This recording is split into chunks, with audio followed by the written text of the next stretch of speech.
You have brought in some terrible things that have been sent to you. Now, the Australian Jewish Association has been doing extraordinary work getting the footage of some of these atrocious events into the mainstream so people can see what's going on.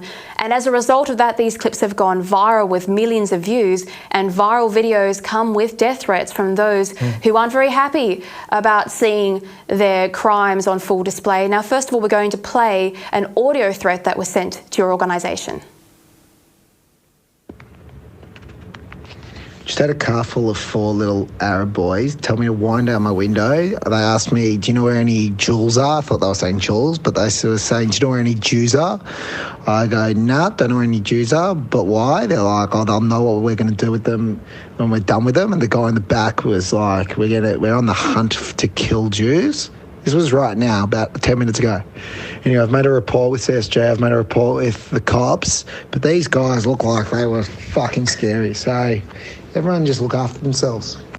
And to be clear, that was not the Middle East, that was from Melbourne. Correct. Which is horrifying. There was also a threat sent via text to one of your social media accounts, which we'll throw up on screen right now. And it says, this is just part of it, the rest we can't actually show because it's so horrific, but it said, me and the boys from Greenacre are going up there and I'm telling you they're going to get belted and get on their knees and beg to their God or whatever the F you Jewish people up the Nazis. And it goes on, and we cannot print it because it's so atrocious and vile.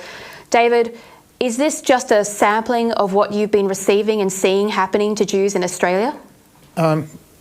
Look, it's not isolated. We are dealing with a large number of threats, and we have been approached by some of our high-level security agencies, including the Department of Home Affairs and the police, and they want us to provide information, and we're very glad to do so. Even while I was sitting here in the studio in the last few minutes, another one came in, and I'll just read you one sentence. Good, with a smiley face. They're going to be dead in 2 weeks. Every Jew in Sydney, watch. So we have imported into this country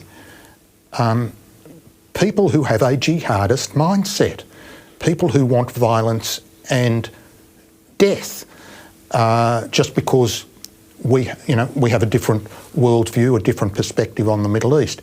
This makes it completely different to any other conflict. I mean, there are other conflicts in the world. Everyone's aware that there is a conflict between Russia and Ukraine. I don't see in Australia any examples of people who support Russia or people who support Ukraine threatening to kill each other. I mean, it's just nonsense. But we have this, and we have it big time, particularly in Melbourne and Sydney.